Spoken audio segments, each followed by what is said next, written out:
Mapalad ang mga taong walang inaasahan kundi ang Diyos, sapagkat mapapabilang sila sa mga pinaghaharian ng Diyos. Mapalad ang mga nagdadalamhati, sapagkat aaliwin sila ng Diyos. Mapalad ang mga mapagpakumbaba, sapagkat tatamuhin nila ang ipinangako ng Diyos. Mapalad ang mga nagbimiting makatupad sa kalooban ng Diyos, sapagkat ipagkakaloob ng Diyos ang kanilang minimithi. Mapalad ang mga mahabagin, sapagkat kahabagan sila ng Diyos. Mapalad ang mga may malinis na puso, sapagkat makikita nila ang Diyos. Mapalad ang mga gumagawa ng paraan para sa kapayapaan, sapagkat sila ituturing ng Diyos na kanyang mga anak. Mapalad ang mga inuusig dahil sa kanilang pagsunod sa kalooban ng Diyos, sapagkat mapapabilang sila sa mga pinaghaharian ng Diyos.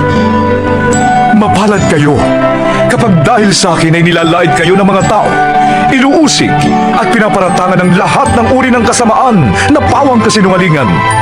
Magsaya kayo at magalak, sapagkat malaki ang inyong gantimpala sa langit. Gayon din ang ginawa ng mga tao sa mga propetang nauna sa inyo. Kayo'y asin ng sangkatauhan. Subalit kung mawala ng alat ang asin, paanong mapapaalat uli iyon?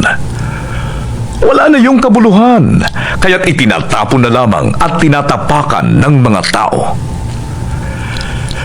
Kayo'y ilaw ng daigdig. Hindi maitatago ang isang lunsod na nakatayo sa ibabaw ng isang burol? Walang taong nagsisindi ng ilaw, at pagkatapos ay inilalagay yon sa ilalim ng takalan. Sa halip, inilalagay yon sa talagang patungan upang matanglawan ang lahat ng nasa bahay. Gayon din naman, dapat ninyong paliwanagin ang inyong ilaw sa harap ng mga tao, upang makita nila ang inyong mabubuting gawa at papurihan ang inyong amang nasa langit. Huwag ninyong akalaing naparito ako upang pawalang bisa ang kautusan at ang mga turo ng mga propeta. Naparito ako hindi upang pawalang bisa ang mga yon, kundi upang tuparin. Tandaan niyo ito, kahit maglaho ang langit at lupa, ang kaliit-liitang bahagi ng kautusan ay di mawawalan ng bisa hanggat hindi natutupad ang lahat. Kaya't sino mang sumuway sa kaliit-liitang bahagi nito at magturo ng gayon sa mga tao ay magiging pinakamababa sa kaharian ng Diyos. Ngunit ang tumutupad ng kautusan at nagtuturo na tuparin niyo ng mga tao ay magiging dakila sa kaharian ng Diyos. Sinasabi ko sa inyo, kung ang pagsunod ninyo sa kalooban ng Diyos ay tulad lamang ng pagsunod ng mga tagapagturo ng kautusan at mga Pariseo, hindi kayo makakapasok sa kaharian ng Diyos.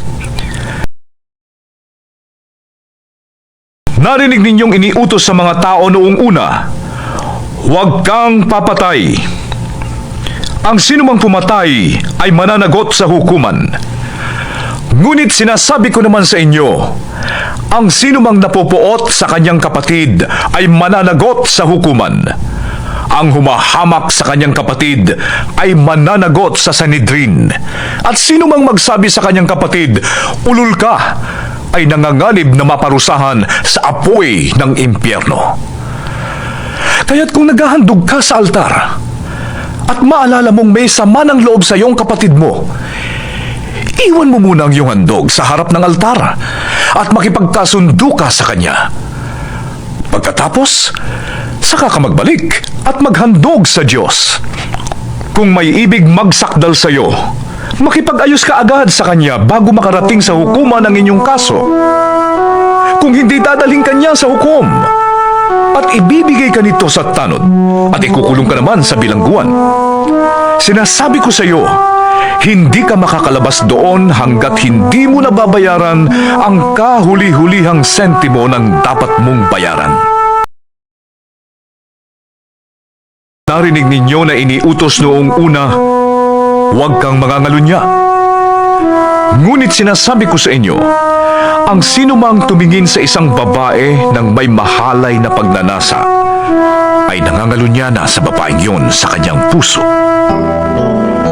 Kung ang isang mata mo ay nagiging sanhi ng iyong pagkakasala, dukitin mo ito at itapon.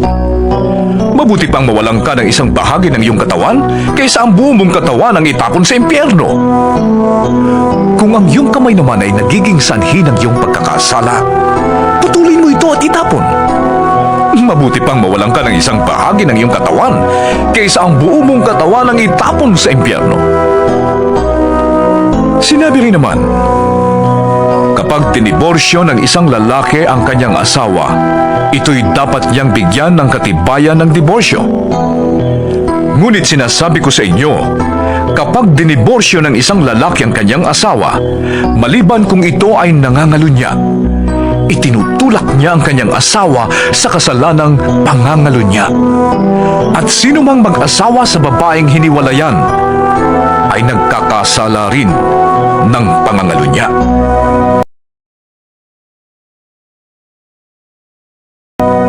Narinig din ninyong iniutos noong una, huwag kang susumpa na walang balak na tuparin ang iyong pangako.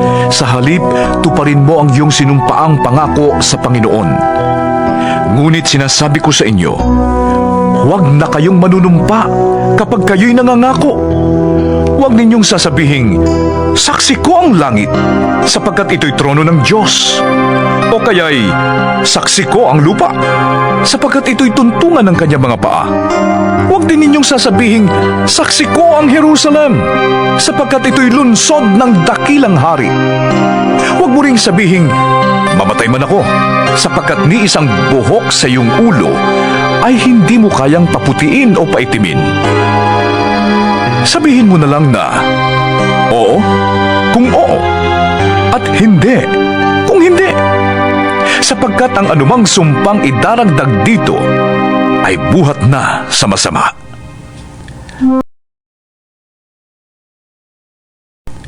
Narinig ninyong sinabi, mata sa mata at ngipin sa ngipin. Ngunit sinasabi ko sa inyo, huwag ninyong paghihigantihan ang masamang tao. Kung sinampal ka sa kanang pisngi, iharap mo rin sa kanya ang kaliwa. Kung isakdal ka ni naman upang makuha ang iyong baro, ibigay mo sa kanya pati ang iyong balabal. Kung pilitin ka ng manlulupig na pasanin ang kanyang dala ng 1 milya, pasanin mo yon ng 2 milya. Bigyan mo ang nanghihingi sa iyo, at huwag mong tanggihan ang nanghihiram sa iyo. Narinig ninyong sinabi, mahalin mo ang iyong kaibigan at kamuhian mo ang iyong kaaway.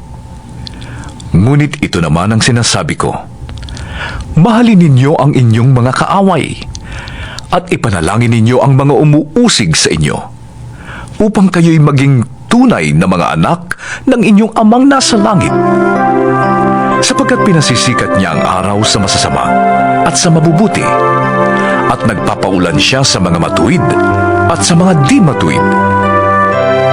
Kung ang mga nagmamahal sa inyo ang siya lamang ninyong mamahalin, anong gantimpala ang inyong maaasahan? Hindi ba't ginagawa rin niya ng mga maniningil ng buwis? At kung ang mga kapatid lamang ninyo ang inyong binabati, anong ginagawa ninyong higit kaysa iba? Ginagawa rin niya ng mga hentil. Kaya maging ganap kayo, gaya ng inyong amang nasa langit.